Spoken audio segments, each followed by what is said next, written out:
Assalamualaikum warahmatullahi wabarakatuh. Izin memperkenalkan diri, saya Hera Zahra Tuzita dengan NIM akhir 168 dari kelas E.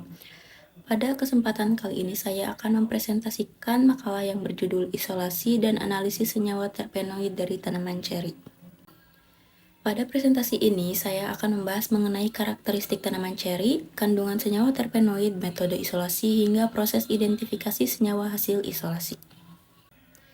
Tanaman ceri, baik Prunus avium maupun Prunus cerasus, merupakan anggota famili Rosaceae yang diketahui mengandung berbagai metabolit sekunder.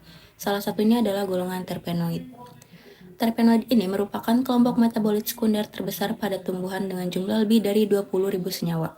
Pada tanaman ceri, senyawa yang paling banyak ditemukan adalah asam ursolat dan asam oleanolat, terutama pada lapisan lilin kutikula, buah, dan juga daun. Menariknya, asam ursolat dapat mencapai sekitar 60% dari total komponen lilin pada buah ceri yang matang. Lalu, senyawa-senyawa tersebut memiliki berbagai aktivitas biologis seperti sebagai antiinflamasi, anti kanker, antimikroba, hepatoprotektor, hingga anti diabetes. Oleh karena itu, proses isolasi dan identifikasi terpenoid penting dilakukan agar senyawa tersebut dapat dimanfaatkan sebagai kandidat bahan baku obat.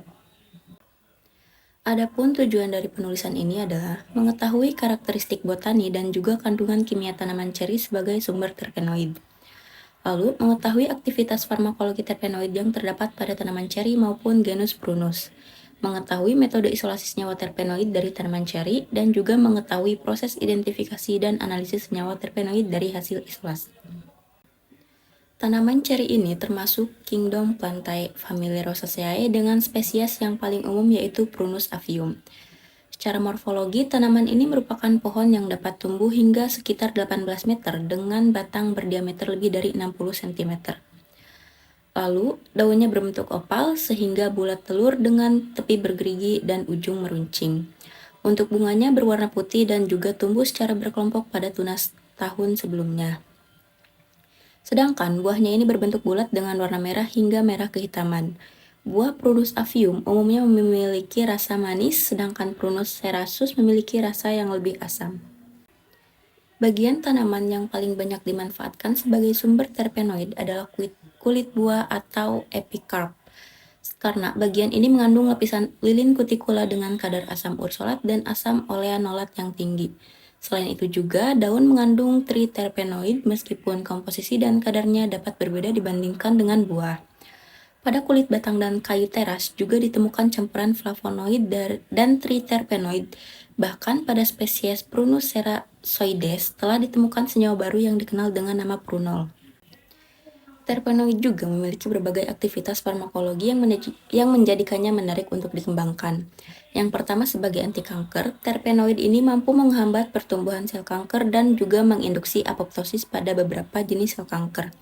Lalu yang selanjutnya ada sebagai antimikroba, senyawa ini memiliki aktivitas terhadap bakteri, virus seperti HIV dan juga hepatitis C serta protozoa penyebab malaria.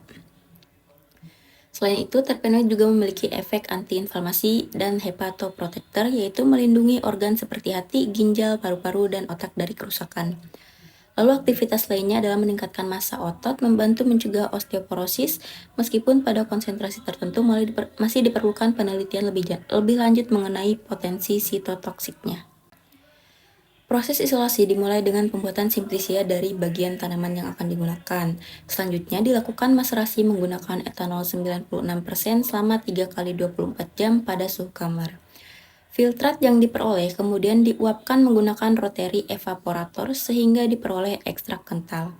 Ekstrak tersebut kemudian dipartisi menggunakan N-heksan untuk menarik senyawa-senyawa yang bersifat nonpolar termasuk terpenoid. Selanjutnya dilakukan uji Lieberman-Burchard sebagai uji kualitatif. Jika terbentuk warna hijau atau biru kehijauan, maka menunjukkan hasil positif terhadap triterpenoid. Tahap berikutnya adalah pemisahan menggunakan kromatografi lapis tipis dan kromatografi kolom hingga diperoleh isolat yang relatif murni. Setelah isolasi selesai, dilakukan karakterisasi untuk memastikan identitas senyawa yang diperoleh.